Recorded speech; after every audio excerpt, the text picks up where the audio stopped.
So because, what is he stealing? Huh?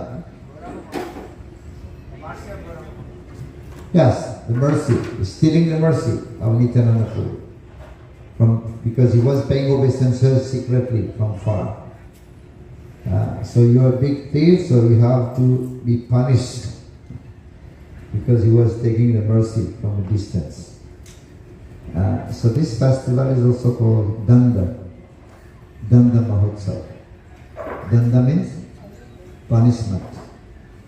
Because what he was doing was not wrong, he was just paying obeisances, Dandava Pranam. But for that he has to pay a price, So you're secretly taking the mercy. So you've done the Mahotsav, you have to be punished. And you know what is the punishment? What is the punishment? Yes. The punishment is that you have to sponsor. You have to sponsor the feast, not feast, but you have to sponsor the prasad for thousands and thousands of devotees here. Because Nityananda Prabhu knew Raghunath Das Goswami's father is very rich, so his father can sponsor the prasad. And Nityananda Prabhu did not ask for roti, puri, gulab jamun, dal, no. What was a feast? He has to sponsor the Chir Dahi festival. Chir Dahi means puff, is it puff rice? Puffed rice. Puff rice. Flat rice. Flat rice. Flat rice mixed with yogurt, soaking yogurt, and another pot, flat rice soaking milk, condensed milk. So two types of chir dahi, and the other one is milk, condensed milk. So they have to soak, and the one with also the dahi, you put bananas and many other ingredients also. And you have to sponsor. But Raghunath Das Goswami, he was so pleased with that kind of punishment. He was happy. He's sponsoring prasadam for the devotees, to feed the devotees. That is one of our culture, to feed devotees, to feed devotees prasadam. Right? It's also part of the Grihastha culture, to feed devotees. So he was happy to receive this kind of punishment. And then he started to organize this Panihati festival, Chiri Dahi, also in milk. He got 400 big pots, not small pots, big, huge pots, 400. And this is where he was mixing the yogurt, soaking with it, soaking that flat rice, and others with milk, condensed milk with flat rice. 400 big pots. Can you imagine? Not one, not small pots, big pots. And some were mixed with bananas.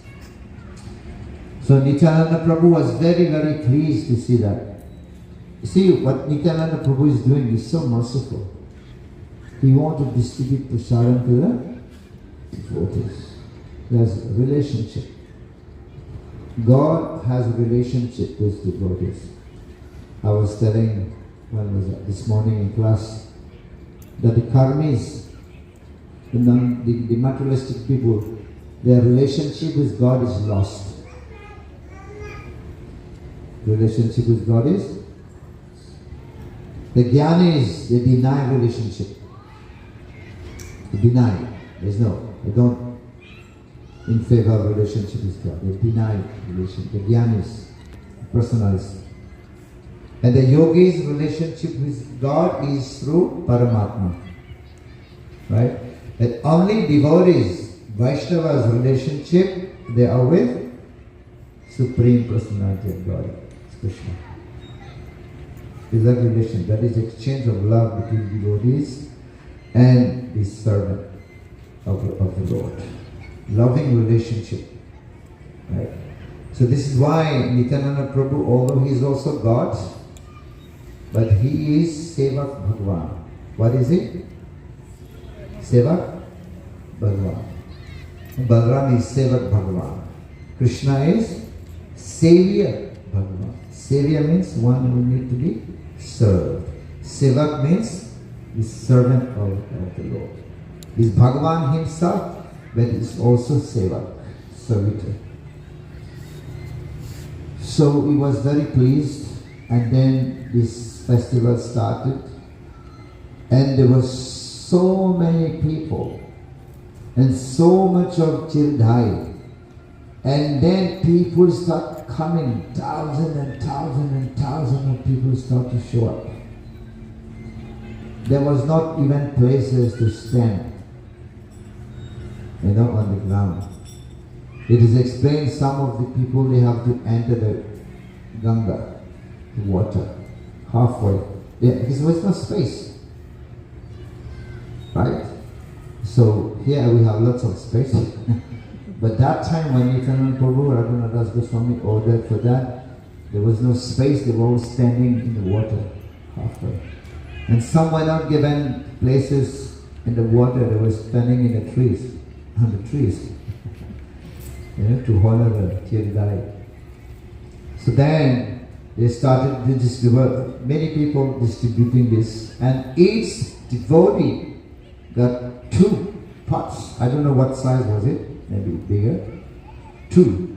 One dahi mixed with flat rice, and the other one condensed milk with flat rice. Every single person got 2 pots. Prasad. And Nityananda Prabhu also was distributing.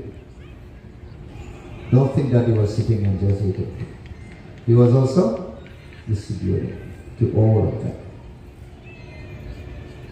And then what he was doing, what he was going to do now, next, nobody saw it. Some devotees saw, but not everybody. What Nityananda Prabhu was doing, he was taking some sweet flat rice mixed with dahi. He was feeding Lord Gauranga Mahaprabhu Ke. Mahaprabhu was not there. Mahaprabhu had already left the world at that time.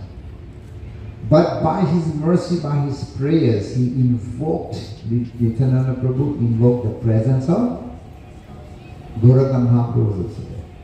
He saw him. Not everybody saw him. Those who were pure, they could see.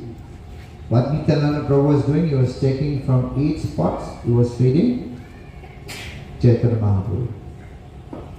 Gauranga Mahaprabhu was feeding Gauranga Mahaprabhu. It was great ecstasy, Nityananda Prabhu. So like that, and other devotees brought prasadam for him. Raghava Pandit, a cook, full prasad. And Nityananda Prabhu said, okay, now we can keep that, I will eat later. But now I have full prasadam here. Chirdhai and not soaked with milk and dahi. So he was having great fun with the devotees. So that's how Nityananda Prabhu take care of his devotees and create relationship. How do we create relationship? Rupa Goswami has said that dadati pratikinati. So how do we priti lakshana, priti lakshana, how do we develop priti, love among devotees? By accepting gift, by giving gift and accept gift. You give prasadam, you also accept prasadam. You read in your mind and inquire submissively. So this is 6 priti lakshana, how we can develop relationship. Many times our relationship get destroyed. But even if your relationship is not good, you just invite a devotee to your house to prasadam.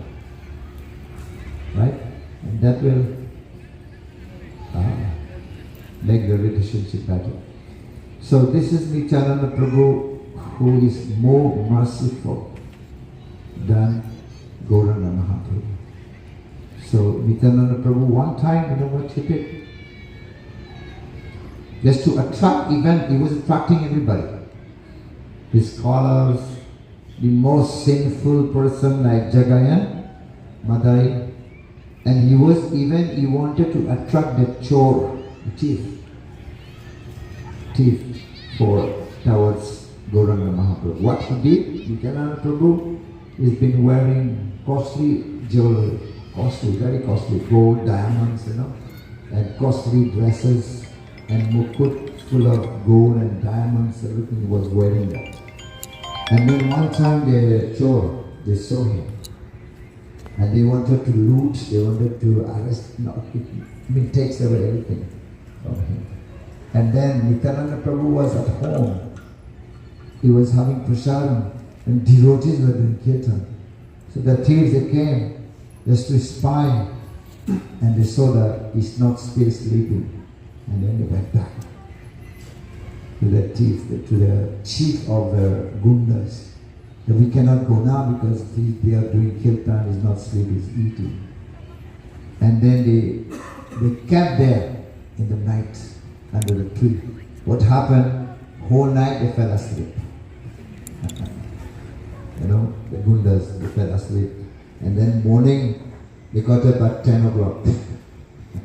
And they start fighting among them. Oh, it's because of you. You were supposed to be awake, you sleep. You were supposed also to be awake.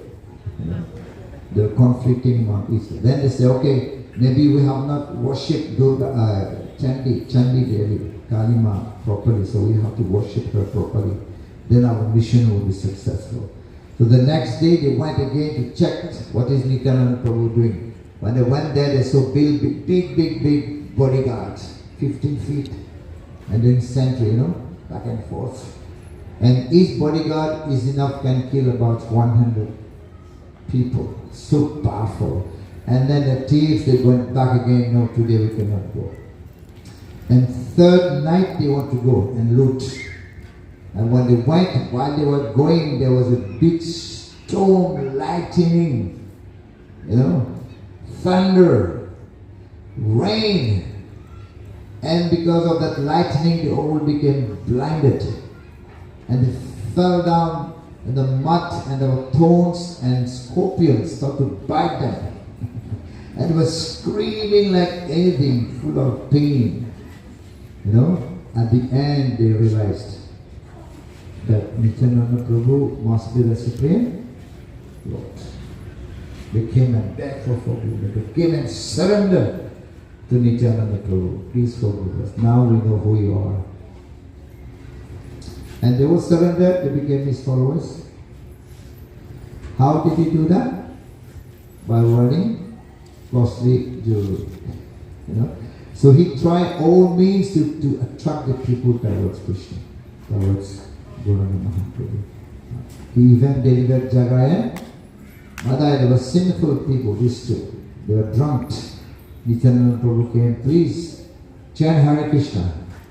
And then he took the wine bottle, just hit Nityananda Prabhu's forehead, started bleeding. And Nityananda Prabhu said, I don't mind, this is a very simple pain, this is nothing. Please chant Hare Krishna, Hare Krishna, Krishna Krishna, Hare Hare, Hare Rama, Hare Rama. And they changed, their life got changed. Nityananda Prabhu wanted to prove that even the worst, the most sinful person, mercy of Mahaprabhu is going to work on him also. Mahaprabhu's mercy can deliver the most wretched, sinful person. And they were delivered. On the other side, Raghunadas Goswami, he was a son of a billionaire, trillionaire father, rich. He would always sponsor prasadam for the devotees. But one time, when he was a bit younger, he was going to see Mahaprabhu. And his parent was worried. Why is he always going? We must bind him. And you know what they did? They got him married. That's the biggest rope, right? They got him married with the most beautiful girl and a big house. Can you imagine? Bigger than the house we can see here in Canada. And most beautiful girl. So that he would not leave and go. The parent did it. But still, after marriage, he would also go and see Mahaprabhu. And then the mother said to the father, what is this? What is happening? He's becoming mad, this Raghunath Das Goswami. Now I think we have to bind him with a rope. You know rope? And the father said, what is this rope going to do? We have tried to bind him with the biggest rope. And we have failed. What will this small rope do? You know? So then Raghunath Das Goswami at one time he stopped doing that sponsorship prasadam. And Mahaprabhu inquired, why is he stopping that? He's not sponsoring prasadam anymore. So they inquired. Mahaprabhu inquired from him, said, why you have stopped? He said, because this money belonged to my father, and my father is a materialistic person. And in his job, corruption, is collecting tax, but he's not giving all the tax to the government. Some of the tax is keeping. So that is not white money. That is not clean money. So if I take this money and offer prasadam, karma will be also incurred in the minds of the devotees. And Mahaprabhu was very pleased with that. Mahaprabhu said, yes, your father is like a materialistic person. Of course, it's kind of materialistic devotee. Materialistic, it's like worm in a stool. Worm is enjoying, but what is worm enjoying? Stool. Right. So Raghunath Das Goswami left, then he went to Jagannath Puri, and there he was begging. Because he's sannyasi now, he's begging, living by begging. But that also he gave up. Why? As a beggar, he was thinking, if I beg, if I see a rich person coming, and the mind was, oh, this is a rich man, I will get more from him. This is a poor one, I won't get much, So mind will be working back and forth like that. This is also he gave up begging. And Raghunath Das Goswami, he went, where did he go? To the place where they're washing the pots, of the prasadam, Jagannath Puri. Backside, the waste and the decomposed food. He would go there and collect the rice, rotten decomposed rice, and wash it. When rice is decomposed, inside, if you wash it, you a little bit solid inside, And then he would take this, wash it and take it, put some salt, and that's what it was in. Mahaprabhu came there. Mahaprabhu said, hey, you're having a big feast. You did not invite me. Mahaprabhu snatched a little bit and eat. What to say that Mahaprabhu is pleased with this kind of renunciation. We don't renounce to get name and fame. Why do we renounce? What is the goal of renunciation? Is to get Krishna Bhakti. Right? We don't just renounce to get name and fame or for other purpose. The goal is to serve Krishna. The goal is to achieve love of Godhead. So this is actually Raghunath Das Goswami, and he's one of the 6 Goswami who sponsored the Chirgai festival, and that has become very, very famous in the whole world, especially in Panihati and Mayapur. And we also hear, did we make that today? Rice, black rice, yogurt? Huh? You must, yes. Yeah. So this is how the story unfolds, and it's a festival of love, right? It's a festival of love, distribution of prasadam. So when family who prays together, live together. Those who eat together also, they live together. So we have come together to do kirtan together, arti together, and also katha together, and also honoring prasad together. If we honor prasad together, then our love for each one, each and every one will increase more and more. Prabhupada said that. Your love will be shown by how much you cooperate. That's the only way we can cooperate is to have festival together, chant together, dance together, and having prasadam together. That's what Mahaprabhu was doing with his devotees, and this is what also Nityananda Prabhu did with his devotees. Parihati Mahamahotsav ki, Chaitanya Mahaprabhu ki, Nityananda Prabhu ki, Raghunath Das Goswami ki, Nidai Gaur Premanande.